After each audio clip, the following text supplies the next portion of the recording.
back to What's Next. About to hear from the Live Well Studios right here in beautiful Monterey, California. I got a real treat for you today. Mr. Rodney, well, I'll tell you, you are really the epitome of why I started this podcast. Every time I think you've lived 4 lives. It's just incredible. Every time you come in, you tell me a different story from a different time in your life, and it's just amazing. Avid bicycler at this point. That's correct. So take me back a little bit. Where'd you come from? Well, I grew up in a small Midwestern town, Mayville, Wisconsin. 3,000 people, and it's grown since I left. They got 3,200 now. Oh, wow. Really going gangbusters. When'd you get out of there? I graduated from high school in 1964. Okay. Went to college for a year and a half, and then went in the Navy for 4 years. In 4 years. Out of high school or out of college, I went to the Navy for 4 years, went back and finished my degree, and then taught school for a year, and then decided that I wanted to go back in the Navy. So I went in the Navy and stayed until I could get retirement.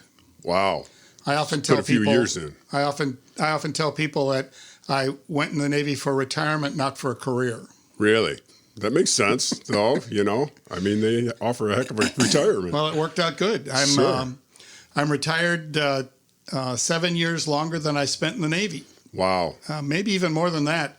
I retired in 82 with 18 years. So, yeah, I've been retired 38 years, almost twice as long as I spent in the Navy. That's exactly what I'm talking about when I'm saying you're like on your 4th life. Truly. Well, so take me back a little bit. You came out of Wisconsin, you said? Wisconsin. Yeah. So you tell me about your childhood. Is it siblings? 4 brothers. 4 brothers. All younger. All right. So, yeah. I was the oldest. My father, when I was born, my parents were farmers. Okay. They were on a farm, and then my dad... So you're familiar with the farming life? What was he farming? Dairy cows. Dairy cows, okay. Dairy cows. When at that time in the 50s and 60s, there was still a lot of family dairy cows. I see, right. In the Midwest, so you could farm. In fact, my grandfather's farm, where my dad grew up, had a milk house that had spring-fed cooler. So the barn was built over a spring.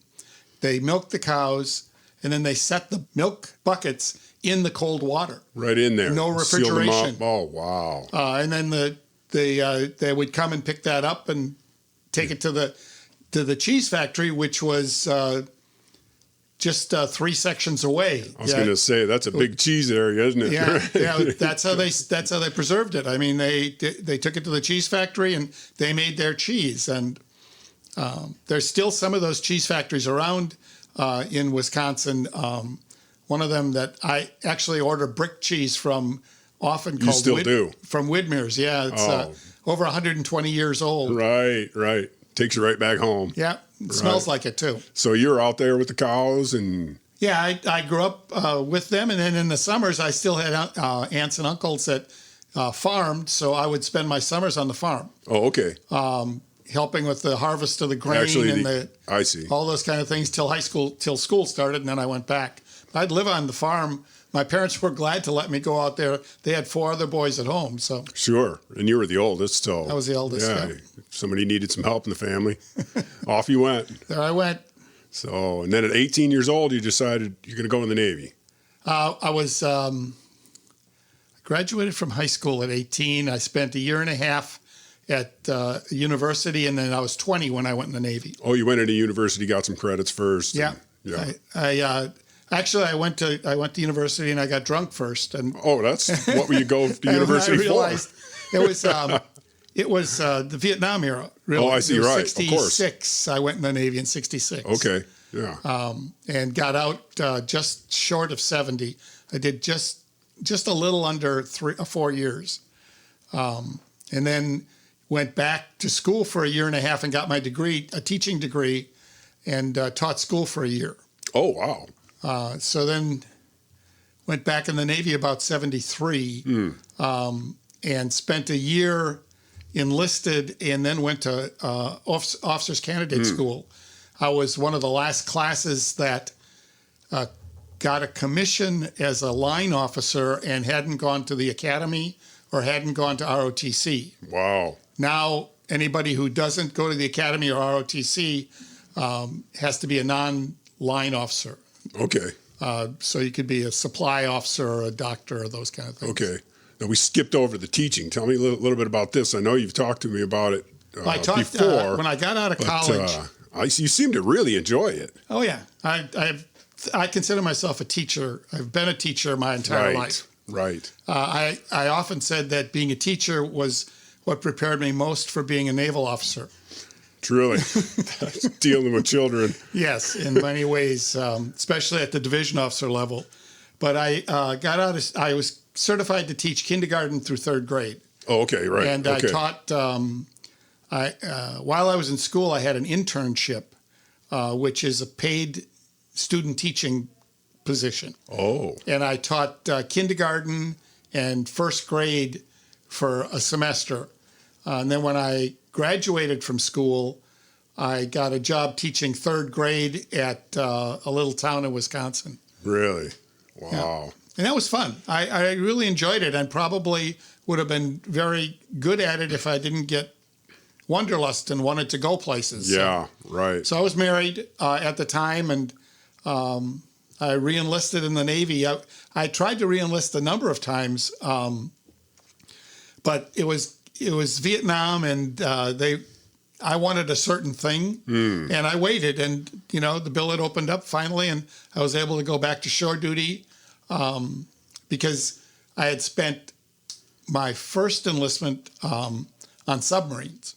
Okay. I was on diesel electric submarines, and I wanted to go back to the submarine base, so they got me back there. I remember you were telling me one time about being on submarines. You'd leave in the middle of the night, you'd come back in the middle of the night. Nobody even knew you were gone. You'd go and do happened, missions and trainings, and you could tell me, but then you'd have to kill me or whatever, right? No, we were the diesel submarines just as the nukes were coming on board. Oh, wow. So late 70s or mid 70s, when Thresher went down, I was on a boat. And I remember that the Thresher was lost. They didn't know why or how. And I think we got the word like 2 or 3 in the afternoon, and by 9 o'clock, all the submarines in the base had sortied with full weapons load. So that was a pretty active base at the time. Right. What was Thresher? What do you mean by that? The Thresher was a submarine that sunk. One of ours. Okay. They went out on sea trials. I see. And they found that one of the valves was installed incorrectly. And instead of shutting it, it opened and flooded it, and it went down. So Thresher went down. I'm pretty sure that's the story. And that was a nuke? That was a nuke. Wow. Yeah. Right. So the diesels, you have to come up every few days or something. The diesels, yeah. The diesel is a submarine. A diesel submarine that I was on was a surface ship that could submerge. Oh, I see. Okay, so it spent most of its time on the surface. Okay. It was equipped with snorkels, so it could charge its batteries when it went down without coming to the surface, but it still had to put something up to breathe air. Right. The nuclear submarine is a true submersible that can go on the surface, but it doesn't. I see. It wouldn't have to. If, one of the first things that they did when they got or nuclear submarines was do all these fancy things like go under the North Pole, under all the ice without coming up, circumnavigate the world without surfacing. Without surfacing. You can do all that. Crazy. Yeah. Wow. Yeah. That's a whole different world. It sure is. And, it's a young man's world. Right. I think about that sometimes, that there were places on the boat you could stand and you could just about touch both sides of it. Oh, it was that small? Holy cow. It was, I think it was 300 feet long with a crew of about 90. And that was your first 4 years. You spent most of that under. I spent I was there for 2.5 years. Wow. The first tour out of boot camp was on an amphibious ship. What is that? That goes on land. That's a Marines. They carry Marines. I see.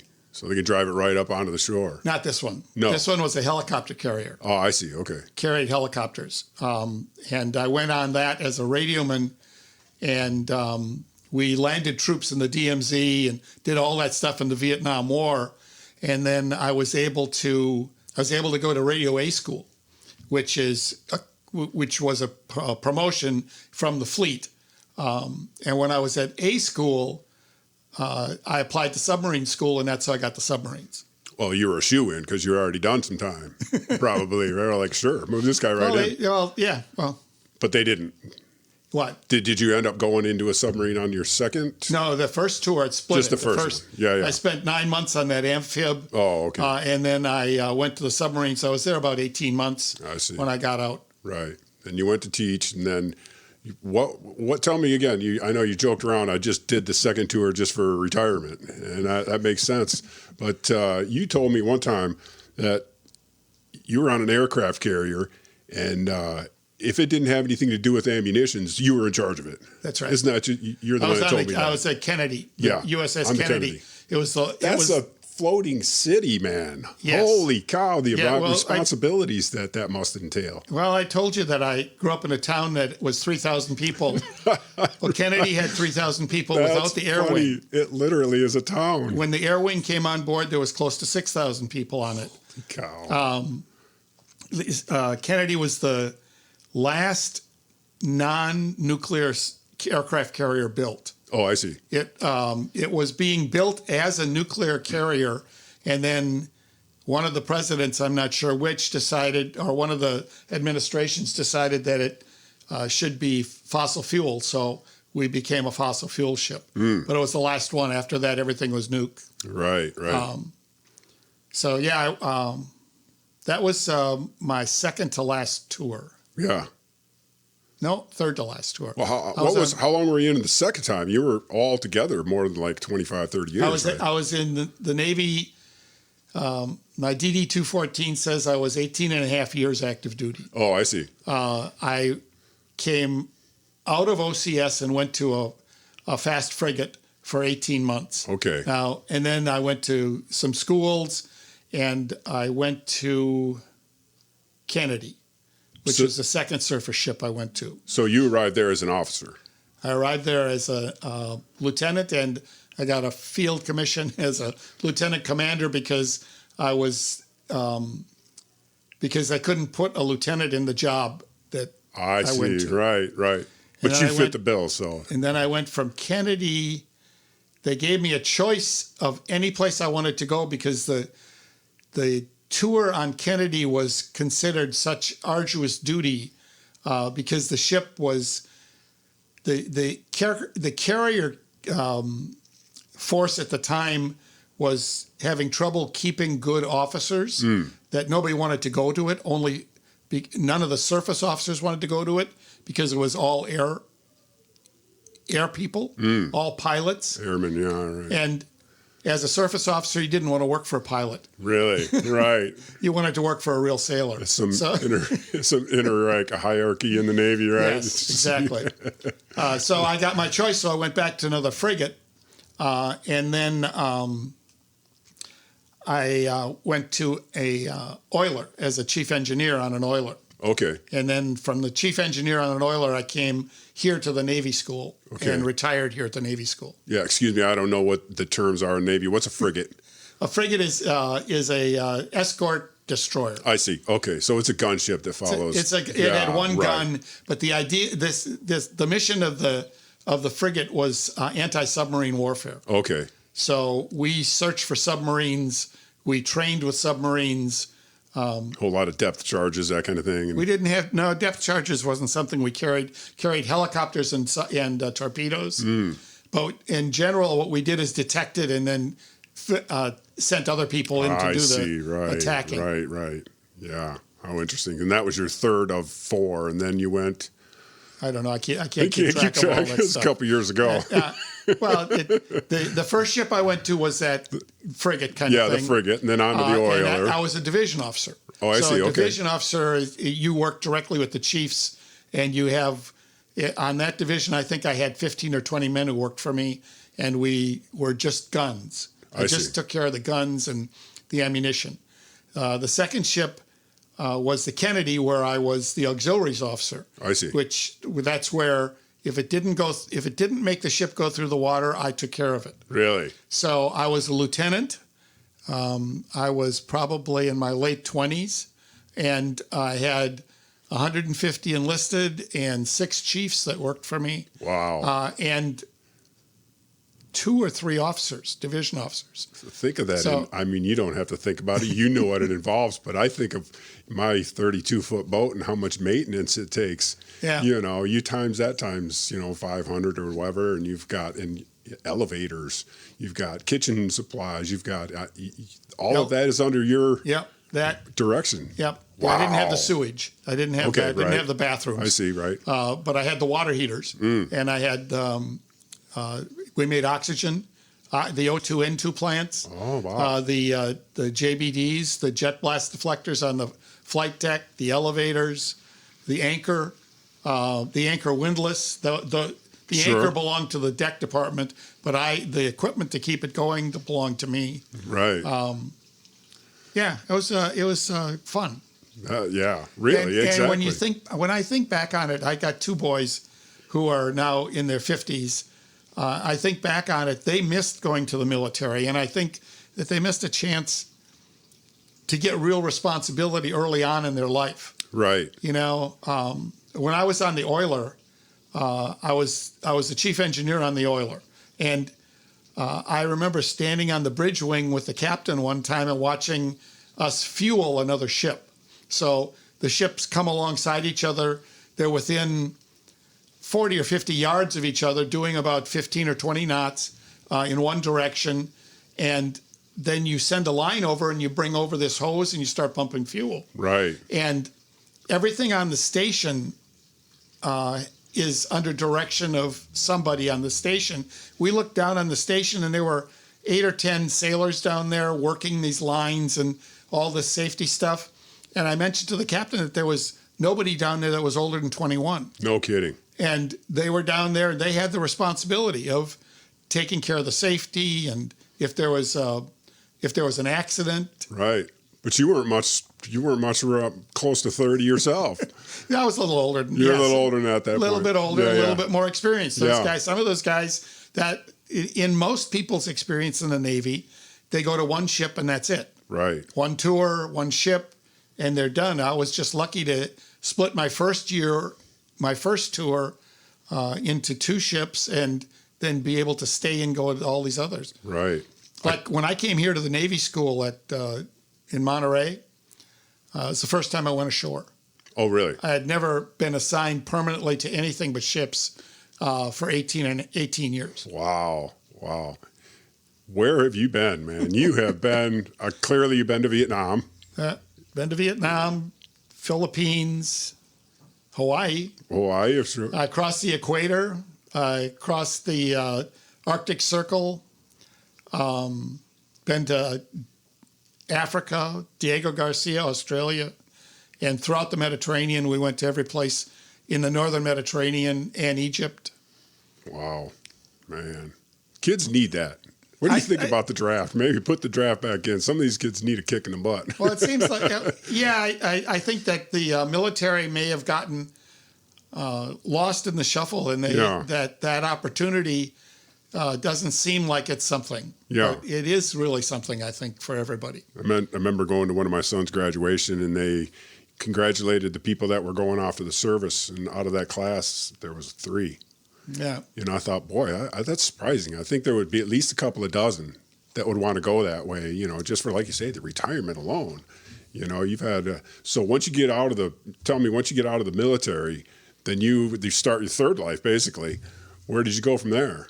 Once you got out of the military? Well, I got out of the military. Because you've been in for a long time, Yeah. I got out of the military, and I drifted around a little bit. I didn't know exactly what I was going to do, That's kind of what I was trying to get to. Yeah, a lot of people do that. I did a little bit of this. Sold shoes, and I worked at the Navy school for a couple months, and then I finally settled in on doing rehabilitation. Okay. I started working for Gateway Center, which is here in Pacific Grove, as a counselor with the developmentally disabled. I see. Okay. And then I got an opportunity to move to a sheltered workshop in Santa Cruz, and I moved up there, and then became a work service manager, and I spent 20 years working with the developmentally disabled, finding them jobs, and training them in jobs and developing jobs for them. And at one point, I quit that and worked for a private company that made toys in Sand City. And I had a workforce of developmentally disabled that manufactured them. Well, not manufactured, they assembled them. Assembled them. Sure, right. But boy, with your military training and your teaching skills, it's like you're just a shoe-in for that. You're just a perfect fit for that. Worked out good. Yeah. Worked out good. Did well with that. I did that for 20 years. And then when my first 20 years. Wow. Yeah. And then when my first granddaughter was born, I retired and started raising her, and she's 18 now. Okay. 19. Right. Yeah. And you're tell me a little bit about your bicycling. Now, this has been sounds like a passion of yours for a while now. I've been biking. Well, you came into me, and you've got probably more hardware in you than RoboCop. You got a busted hip, you got this and that, and calves and legs of a 25-year-old. Just massive. Still clearly an athlete. In mid-60s. I'm not sure where you're at, but just ready to rock and roll. Where did you pick up the love for the bicycles? Is that a lifetime thing? I always had a bicycle. I've had a bicycle since I was on the Wichita, which was my last ship. No, I had a bicycle before that because I carried a bicycle to Bermuda with me when I was on, and I used to bike to work when I was in Oakland. I see, sure. When I was up in Oakland at the shipyard up there in Alameda. Just the best way to get around, stay in shape. It was. And why take a car when I didn't have to? Right. And I used to take a bike to sea with me, and then I would bike around wherever we were. But then I came here, and I started to see people mountain biking. Now this was, like I said, that it must have been 25. Well, Elizabeth is 19. It's probably closer to 25 or 30 years ago. And dual suspension front suspension bikes had just came out. Wow. They were just doing the Marin mountain biking thing up there. Okay. And I bought a front suspension bike and started biking on Fort Ord before it closed. I see. While there was still active duty military out there. So that was some time ago. That was like President Clinton or something, right? Yes. At that point. So yes, it was a while ago, and I started biking out there. And I live close enough that I don't even have to put them in the car. I can drive. Oh, okay. So I've had about 4 or 5 different bikes, and now that's what I do. I mean, I like to do that. So I do it 3 days a week. Yeah, and you're out at the Sea Otter. Did you get out there this year? I go out to the Sea Otter every year. What's that all about? I usually commute. I usually compete. I usually ride the cross-country race. Okay. I finish it, too, although sometimes it doesn't show because I'm so far back. Yeah. As long as you finish, man. Yeah. That's all we're shooting for. Yeah. Yeah, the Sea Otter. Yeah, I've been going to the Sea Otter for quite a few years. I've got those tags on my wall in the Sea Otter. So. Oh yeah, for competition. Yeah, you get a tag, you get a number each year. So I'd stack them up on the wall. That's pretty cool. Because Thursday nights I have a group of there's a group of 6 of us that ride 6, 7, 8, depending who show up. We leave about 4:00 in the afternoon and ride for 90 minutes to 2 hours. And then we come back to the driveway and have a fire in the fire pit and drink beer for another 2 hours. Perfect. It's a little bit of this, a little bit of that. Yeah. You deserve the beers. If you worked off everything you can. Yeah. I'm always proud of that because I'm at least 20 years older than the oldest one that rides. Really? Yeah. And you're still keeping up with them, probably passing them. They wait for me. They wait. They wait for me. Sometimes I have it. Sometimes I have the ambition and catch up, but yeah, I don't. Right. But when they're all waiting for me, the saying is, as I ride up as the last one, I always announce that the break's over and let's get going. That's right. Ladies, get going. So you've come in here with quite a few injuries. You fell on your bike once, you broke your hip. You came down hard on that one. Made a very well recovery, which, I broke my hip 2.5 years ago. 2.5 years ago. 2.5 years ago, and the initial repair didn't take. So I was off the bike for almost 18 months. I see, right. The initial repair didn't set the bones together, so I had to have a second operation to take the nail out and to put an artificial hip in, a new hip in. I see, right. So that happened in 2019. Yeah. And then I got back on the bike and started riding. So last year I averaged 40 miles a week and 3,000 feet elevation all year. That's amazing. This year it won't be like that. I'm slowing down a little bit. Sure, right. Well, maybe by choice too. You don't want to kill yourself out there. Well, I don't want to wear the hip out. Right. Oh, that's true too. Right. How's the other hip doing? Other hip's doing okay? The other side feels fine. So the new one, is it no pain? Yeah, the new one has pain all the time. Oh, it does. But I'm suggesting that it's from use, not from lack of use, right. Because. When you exercise, it hurts. Yeah, for sure. Yeah. So what else is happening in your life? I teach Tai Chi. Tai Chi, okay. Yeah, because I wanted to get back to, because I know you're doing some teaching now, and I didn't remember if it was spinning or... No, it's Tai Chi. It's Tai Chi. Okay. I have a group of loyal students, about 5 or 6, that...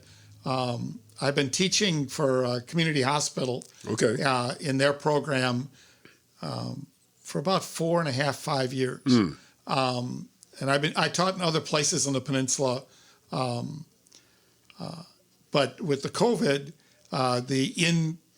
the classes in person just got canceled last week. Again. So no more in-person classes. But I still have a group that gets together with me on Tuesday mornings at the Marina Library. Oh, okay. And we do it outside. Okay. We've got a place outside that we do it. A little chilly out there right this minute, but, Well, right now, but this morning, we did it this morning. Did you? And it was T-shirt weather, actually. Really? No kidding. Pretty nice, yeah. Yeah, perfect. Well, in Tai Chi, you have fire and water exercises. Okay. So fire is supposed to warm your body up, and water is supposed to cool. I see. So we always say you do about 70% water and 30% fire. Well, we add a little bit more fire when it's cool, so we stay warm. As a body worker, I was trained in Qigong.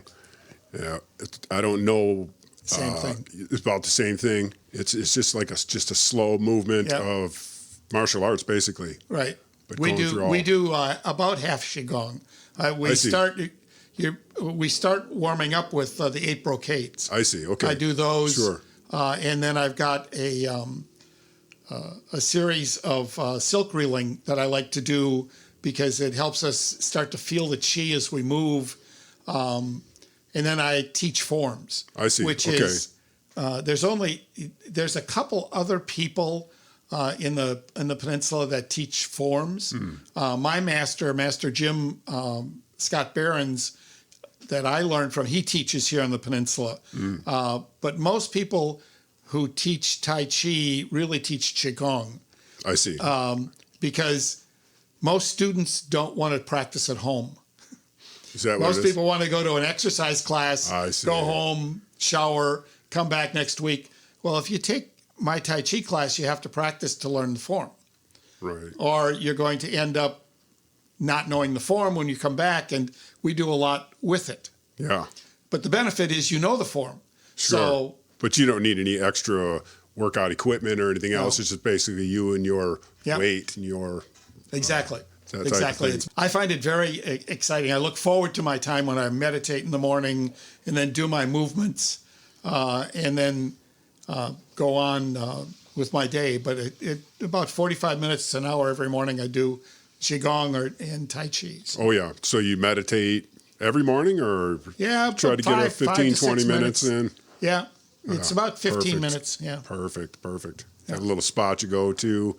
my office. I see. Yeah, you just sit there. I just sit there, you know. Right. Play I've got some meditation music. I play that. Sit quietly. When it's summer and I've got my umbrellas and things in the backyard, I'll sit outside and do that. But I don't like to. I like to feel like I'm covered when I do my meditation. Yeah. So. Right. Well, man, I sure appreciate you coming out today. Had an outstanding time. I've just really looked up to you ever since I met you, man. It's just amazing life, amazing stories. Thank you for your service. Of course, you probably heard that a million times in your life, but I really do mean it. And, you know, just amazing to listen to how, you know, even as you advance in your age, you're just not going to let it go. You're just going to keep working out. And that's so uncommon nowadays. You know, people are just falling apart. Even at 45, 50 years old, people are just coming apart. You know, and it's just it's so nice to know somebody with such conviction. You know, and you know. Well, you know, I teach this in my Tai Chi class that if you work on your Chi, that you think of your Chi as being a big circle going around you, and your finger is following it. And as you age, a lot of people, that circle gets smaller and smaller, and then it ends up being just in front of the TV every night. Whereas if you're doing your Tai Chi and you keep active, that circle stays big, and then it just stops one day. But it never got small. Right. It stayed right there. My teacher tells about his teacher who was in his 80s, and he went to see him at his apartment, and the guy demonstrated a stick form for him where he was moving around the apartment, he said, and spinning the stick and being real involved with it. And he said 2 days later, he went back and he was dead. No kidding. That he was that active right up to the end. Right up to the end. Yeah. So that's what I hope to be. Yeah. I hope to be engaged and active right up to the end. What do they say? Just keep the throttle down until you hit the rocks, right? That's the way you got to do it. Yeah. All right. Well, thank you again for coming in and Thanks. sharing your life with us, man. What an adventure. Thank you. All right. Thank you, sir.